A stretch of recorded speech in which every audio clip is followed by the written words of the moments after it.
Hi, this is Miah with Optimum Studio. Today I'm here on the reformer and I'm going to be showing you some comparisons to what feet and straps look like on the equipment and what feet and straps can look like when we do mat Pilates with the Better Sense bar. So down here we have our spring well, which is going to add some resistance to our workout, and I have myself on a pretty medium setting. So I'm going to go ahead and I'm going to lay down with my shoulders on my shoulder blocks, and I'm going to go ahead extending my legs, and I'm going to put one foot into each strap at a time.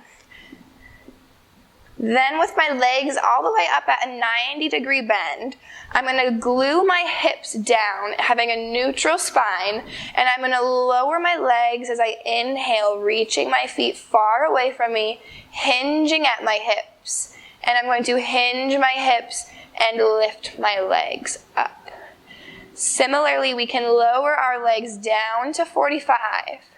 And now we can get into some 90-degree knee flexion, having to stabilize through our pelvis and using some glutes and some hamstrings and quads to achieve a knee press. And at the same time, bringing myself into Pilates V with my feet. That's heels together, toes apart. I can allow my knees to separate. And now we're working on some external rotation in those hips, some midline connection through our inner thighs, our calves, and our heels. And if our toes are the leader, going out to the side, we can get some leg circles in. So now we're working on rotation of the hips, stabilizing through our pelvis, and even some very low ab engagement to achieve a leg circle.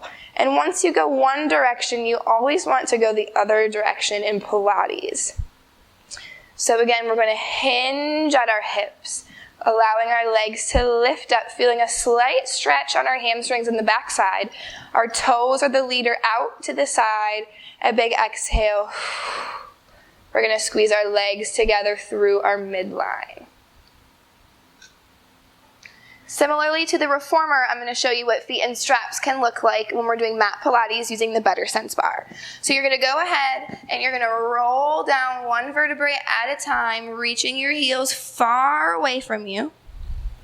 You're going to lift that bar up and over your head, and using your scapular stability, you're going to glue your hands down to the ground. Squeezing our legs together through our midline, you're going to hinge at your hips and begin to lift your legs up to that 90-degree angle.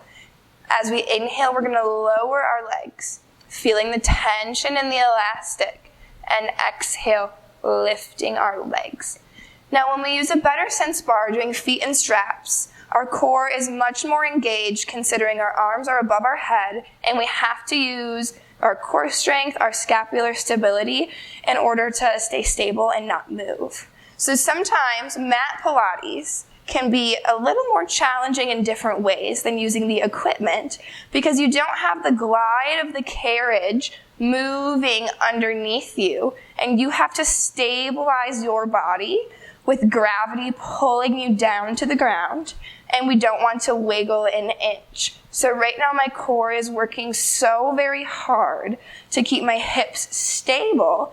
My hands are pressing into the Better Sense bar, away from my hands, so I'm feeling resistance and assistance at the same exact time. Our inhale as we open, exhale, close as we complete a leg circle. Hinging at our hips, lifting our legs up, just as we would on the reformer. Go ahead, you can extend your legs long down to the ground. Arms are going to lift like a domino effect. Our hands find alignment in our shoulders, our chin curls, and then our shoulders peel over our hips, rounding our spine and stacking it tall at the end. And that is one way that we can use the Better Sense bar to achieve the same feeling of feet and straps, but yet on the mat with the same resistance and assistance of the elastic band.